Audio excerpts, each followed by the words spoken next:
Công nái cách cạp tè mùi đã háo tha ốp xã cứ chỉ krương chùm tó krương tơ mốc rước đầm nào cá rìa rèn không cá sặc xà vì ốp xã đại cát lang đầm nào cá sặc xà rồi bỏ nhóm cứ chỉ phiêu khoác hát bê khá tiết rồi vô chui cách cạp tè nâng cho ruộng cả vị thi cầm sàn đầm bây đo sài bà nhà hà ní nhóm trừ tại khát khom xì diêm thưa cá sặc xà đại khuôn ánh nâng rớt cá quam trơ pi miệt đá bây đá mật phé xà lá riến chỉ đàm chà dựng đang hỏi tha ốp xạในการศึกษาmiền đôi chia chỉ phiêu khoác hát chà hay pel class tới dương miền pel mình cục croan không ca sai chiêu riêng mình thay mình dương tới thưa ở dương trong này đang dương mình riêng mình toàn kê anh ấy sợ té chia ốp xạในkhông caศึกษาchắc là bây rớt đầm bay chùm nè ốp xạ ôn trơ khát khom riêng chà hay chim xe tiết dương trơ rớt nè con trơ pi chim xe ca con trơ pi miệt đà bị đà đầm bay ở ca sặc sà bao dương từ tua bán chuột chì chà chấn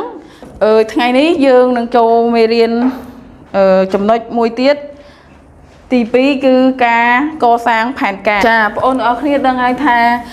cá sặc xá từ miền cô đau cho ba lót đầm bay ở cá sặc xá là bao dương từ tôi bán chuột chì chấn đầm bay cầm nát cô đau nói bán can tại cho ba lót dương từ co sáng phản cả chà thay ní nè kêu miền pi bay chùm nói đá đầm bay trẻ tương nâng cá co sáng phản cả chấn ôn ở khi nghiệp mà mơ mê riêng tham mây mùi nè kêu ở khi tao chấn nè kêu an này đạp ôn cho tục đã đạp nè kêu nữa sặc xá sòng cùng social study tụm qua ti pram đó ti pram pi page 5 to 7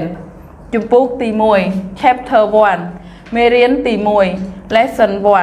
pi cá co sáng phản cả planning co cá co sáng phản cả apivot khuôn planning for self development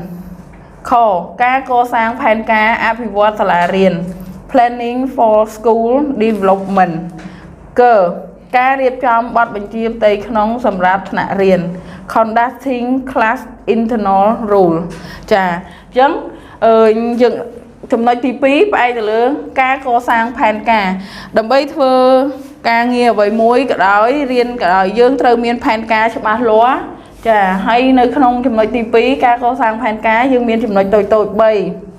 có cá co sang phản cá apivot khuôn chẳng dương từ miền phản cá đầm bay apivot khuôn dương ai miền chim này đấng từ lùng từ lý đầm bay châu ruộng song cúm hay co sang bờ tây chiết phù bờ tây dương lấy can tay chim rán từ cá nẹt chạy đấng can tay tràn chà chấm nói tí phí cá co sang phản cá apivot là riêng cá na dương apivot khuôn dương miền chim này đấng hỏi chẳng là riêng cô miền cá apivot từ tam bằng đài chà chấn bộ sinh chia sơ nâng một cái là o nhưng tới tranh tới cái thảo còn sơ nâng riêng nơi xà na man chia quạt o chẳng chấn xà riêng chứ có apivot từ tam bằng đài chấn đâm bay ao luôn dương apivot là o xà riêng apivot can là o hay miền vì nấy dương từ miền bọn chia tây nóng sầm rạp thạ riêng đâm bay ao lục rú nâng sơ san lục sơ cô rốt bắp chia rồi bao xà lá hỏi ăn vót đầm bay ở ca sặc xa rồi bao dương miền quân lập hiệp nôngប្រសិទ្ធភាពថ្នាក់រៀនមានបរិយាកាសល្អ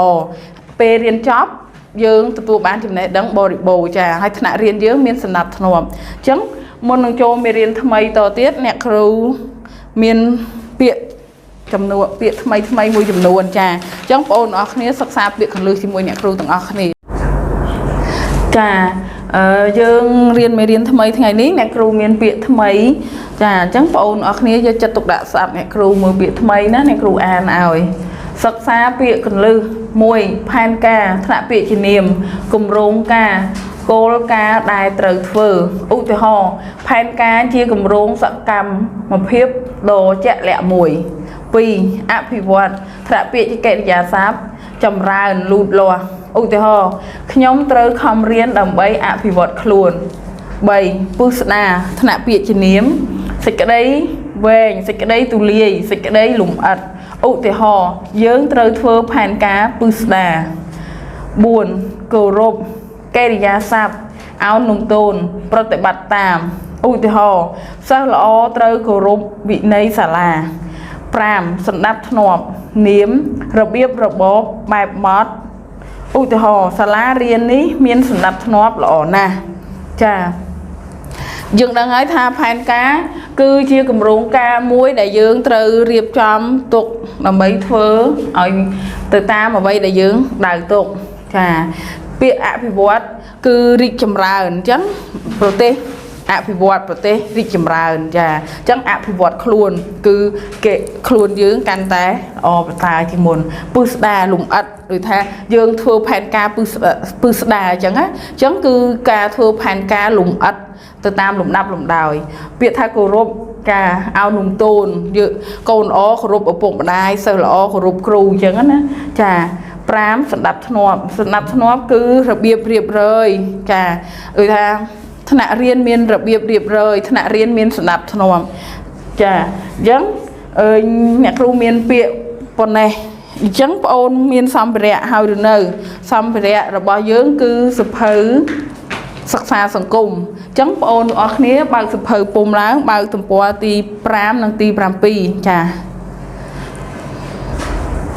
តើបងអូនទាំងអស់គ្នាយើងបើកសភៅសិក្សាសង្គមទំព័រទី5ដល់ទី7ចាចំណុចកការកសាងផែនការអភិវឌ្ឍខ្លួនចំណុចខ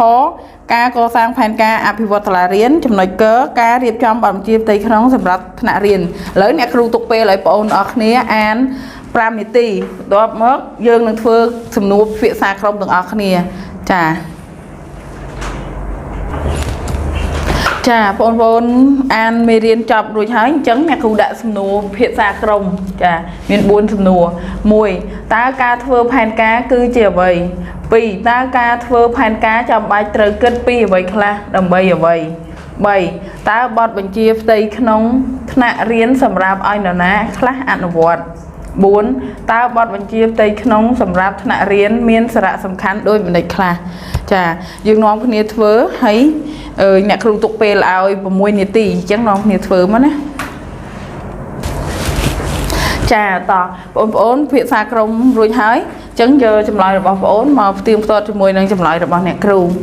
ចាចម្លើយ1ការធ្វើផែនការគឺជាការបង្កើតគម្រោងផែនការពិស្ដារដើម្បីសម្រេចគោលដៅដែលបានកំណត់ទុក2ការធ្វើផែនការចាំបាច់ត្រូវគិតពីគោលបំណងធនធានពេលវេលាសកម្មភាពនិងវិធីអនុវត្តដើម្បីជំរុញឲ្យសម្រេចគោលដៅ3បទបញ្ជាផ្ទៃក្នុងសម្រាប់ឲ្យគ្រូនិងសិស្សអនុវត្តទាំងអស់គ្នានៅក្នុងថ្នាក់រៀន4បទបញ្ជាផ្ទៃក្នុងសម្រាប់ថ្នាក់រៀនមានសារៈសំខាន់រួមមានសាលារៀនមានសណ្ដាប់ធ្នាប់ល្អព្រមទាំងជំរុញឲ្យការសិក្សារបស់សិស្សទទួលបានជោគជ័យនិងលទ្ធផលជាទីគាប់ចិត្តចាការធ្វើផែនការគឺយើងសរសេរលម្អិតពីសកម្មភាពដែលយើងដៅទុក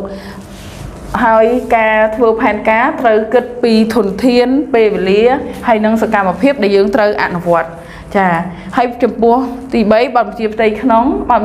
ងគឺសម្រាប់ឲ្យសិស្សនិងគ្រូអនុវត្តដោយគោរពតាមឲ្យបានខ្ជាប់ខ្ជួនដើម្បីឲ្យថ្នាក់រៀនមានសណ្ដាប់ធ្នាប់ល្អនិងមានបរិយាកាសល្អក្នុងពេលរៀន4បទបញ្ជាផ្ទៃក្នុងពិតជាមានសារៈសំខាន់ណាស់សម្រាប់សិស្សនិងគ្រូចាធ្វើឲ្យថ្នាក់រៀនយើងមានបរិយាកាសល្អហើយការសិក្សានិងការផ្ទេរចំណេះដឹងពីគ្រូទៅសិស្សទទួលបានលទ្ធផលល្អអញ្ចឹងបងប្អូនអរគ្នាផ្ទៀងជាមួយចម្លើយរបស់អ្នកគ្រូមកតបមកអ្នកគ្រូនឹងមានមេរៀនសង្ខេបឲ្យបងប្អូនកត់ចាតនេះជាមេរៀនសង្ខេបដែលយើងរៀននៅថ្ងៃនេះមេរៀនសង្ខេបដើម្បីឲ្យផែនការដែលបង្កើតឡើងឆ្លើយតបទៅនឹងតម្រូវការពិតប្រាកដរបស់សាលារៀននិងសិស្សានុសិស្សយើងត្រូវមានភាពម្ចាស់ការលើផែនការនោះបទបញ្ជាផ្ទៃក្នុងរៀបចំឡើងដោយសិស្សានុសិស្សគ្រូនិងមាតាបិតាដើម្បីឲ្យសាលារៀនមានវិន័យល្អបរិស្ថានល្អនិងទទួលបានជោគជ័យក្នុងការសិក្សាចាបងប្អូនទាំងអស់គ្នាកត់មេរៀនសង្ខេបនេះដោយយកចិត្តទុកដាក់សរសេរអក្សរឲ្យបានស្អាតមានរបៀបប្រើប៊ិចក្រហមប៊ិចខៀវឲ្យបានត្រឹមត្រូវណាហើយនៅចុងបញ្ចប់មេរៀនអ្នកគ្រូមានកិច្ចការផ្ទះ2សំណួរដាក់ឲ្យបងប្អូនយកទៅធ្វើនៅផ្ទះចានៅចុងបញ្ចប់មេរៀនអ្នកគ្រូមានកិច្ចការផ្ទះ2សំណួរ1តើការកសាងផែនការអភិវឌ្ឍសាលារៀនត្រូវអនុវត្តប៉ុន្មានជំហាន ពីតើសិស្សទាំងអស់គួរធ្វើអ្វីខ្លះដើម្បីឲ្យការរៀនសូត្រមានគុណភាពចាអញ្ចឹងបងអូនកត់កិច្ចការផ្ទះរួចឆ្លើយឲ្យបានស្អាតឲ្យមានរបៀបត្រឹមត្រូវហើយយកឲ្យម៉ាក់ប៉ាត្រួតពិនិត្យឲ្យគាត់ចុះហត្ថលេខាលើកិច្ចការផ្ទះហ្នឹងមកផងណាបងអូនហើយចុងបញ្ចប់បងអូនទាំងអស់គ្នាត្រូវគោរពច្បាប់ចរាចរណ៍ពេលធ្វើដំណើរត្រូវពាក់មួកសុវត្ថិភាពគោរពភ្លើងសញ្ញាចរាចរណ៍ឲ្យបានត្រឹមត្រូវចាហើយអនុវត្តក្បួនអនាម័យឲ្យបានខ្ជាប់ខ្ជួនត្រូវលាងដៃនឹងសាប៊ូឲ្យបានញឹកញាប់ដើម្បីការពារជំងឺផ្សេងៗចាចប់មេរៀនតែប៉ុណ្ណេះអញ្ចឹងសូមអរគុណ